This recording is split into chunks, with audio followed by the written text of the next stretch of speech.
आप सभी को प्रेज द लॉर्ड और जय मसीह की। स्वागत है टेलस टीवी चैनल के एक और नए इंटरेस्टिंग वीडियो पर। तो आज हम मनन करेंगे यूसुफ के जीवन के एक और परीक्षा पोतीफर की पत्नी के बारे में। यूसुफ और पोतीफर की पत्नी की कहानी बाइबल पुराना नियम उत्पत्ति अध्याय 39 में पाई जाती है। ये कहानी नैतिकता, ईमानदारी और परमेश्वर में विश्वास की एक मिसाल है। यूसुफ जो कि याकूब का बेटा था, उसके भाइयों ने उसे मिस्र में गुलाम बनाकर बेच दिया था। वहाँ यूसुफ को मिस्र के एक अधिकारी पोतीफर ने खरीद लिया। पोतीफर फिरौन जो कि मिस्र के राजा का एक उच्च अधिकारी था। जब यूसुफ मिस्र में पहुंचाया गया तब अपने मिस्र जो फिरौन का हाकिम और अंगरक्षकों का प्रधान था, उसको इस्माइलियों के हाथ से जो उसे वहाँ ले गए थे मोल लिया। यूसुफ अपने मिस्र स्वामी के घर में रहता था और यहोवा उसके संग था, इसलिए वो भाग्यवान पुरुष हो गया।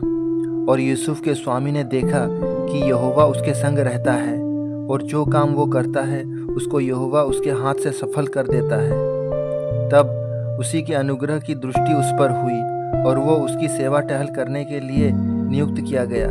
फिर उसने उसको अपने घर का अधिकारी बना के अपना सब कुछ उसके हाथ में सौंप दिया।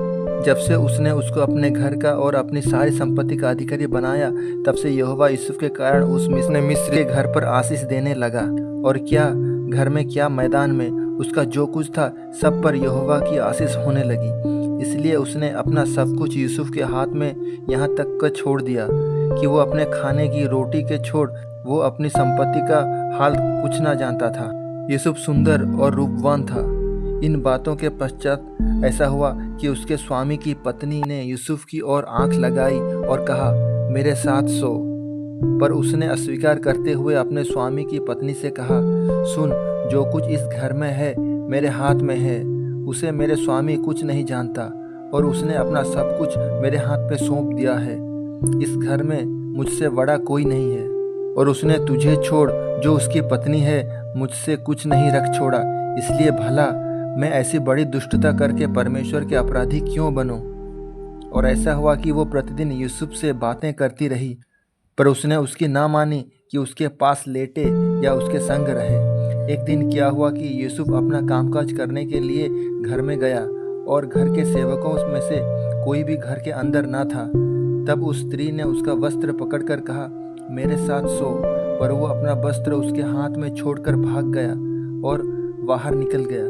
ये देखकर कि वो अपना वस्त्र मेरे हाथ में छोड़कर बाहर भाग गया, उस स्त्री ने अपने घर के सेवकों को बुलाकर कहा, देखो, वो एक इब्री मनुष्य को हमारे तिरस्कार करने के लिए हमारे पास ले आया है। वो तो मेरे साथ सोने के मतलब से मेरे पास अंदर आया था और मैंने ऊंचे स्वर से चिल्ला उठी और मेरे बड़े चिल्लाहट सुनकर वो अपना वस्त्र मेरे पास छोड़कर भागा और बाहर निकल गया और वो उसका वस्त्र उसके स्वामी के घर आने तक अपने पास रखे रही। तब उसने उससे इस प्रकार की बातें कही, वह इब्री दास जिसको तू हमारे पास ले आया है, वो मुझसे हंसी करने के लिए मेरे पास आया था और जब मैं ऊंचे स्वर से चिल्ला उठी तब वो अपना वस्त्र मेरे पास छोड़कर बाहर भाग गया। अपनी पत्नी की ये बातें सुनकर कि तेरे दास ने मुझसे ऐसे ऐसे काम किया, यूसुफ के स्वामी का कोप भड़का और यूसुफ के स्वामी ने उसको पकड़कर बंदीगृह में, जहाँ राजा के कैदी बंदी थे, डलवा दिया। अतः वो उस बंदीगृह में रहा। पर यहोवा यूसुफ के संग संग रहा और उस पर करुणा की और बंदीगृह से दरोगा के अनुग्रह की दृष्टि उस पर हुई। इसीलिए बंदीगृह के दरोगा ने उन सब बंदियों को जो कारागार में थे यूसुफ के हाथ में सौंप दिया और जो जो काम वे वहाँ करते थे वो उसी की आज्ञा से होता था। यूसुफ के बस में जो कुछ था उसमें से बंदीगृह के दरोगा ने कोई भी वस्तु देखनी ना पड़ती थी, क्योंकि यहोवा यूसुफ के साथ था और जो कुछ वो करता था यहोवा उसको उसमें सफलता देता था।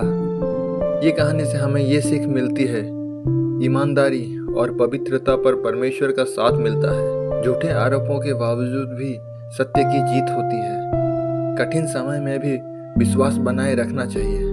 तो हमारे जीवन में भी हम निरंतर यीशु के समान एक चरित्र को ग्रहण करने की हमेशा निरंतर कोशिश करनी चाहिए। हालांकि आज के दौर में ये कोशिश एक आसान चीज़ नहीं है, परंतु फिर भी परमेश्वर की ओर ताकते हुए हमें यूसुफ को अपने जीवन में अनुसरण करना चाहिए।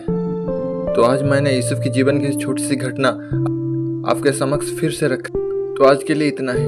तो अगर ये वीडियो आपको अच्छा लगा है तो चैनल से ज़रूर जुड़े रहें, चैनल को सब्सक्राइब करके। तो मिलते हैं अगले वीडियो पर, तब तक अच्छे से रहिए और स्तुति करते रहिए। धन्यवाद।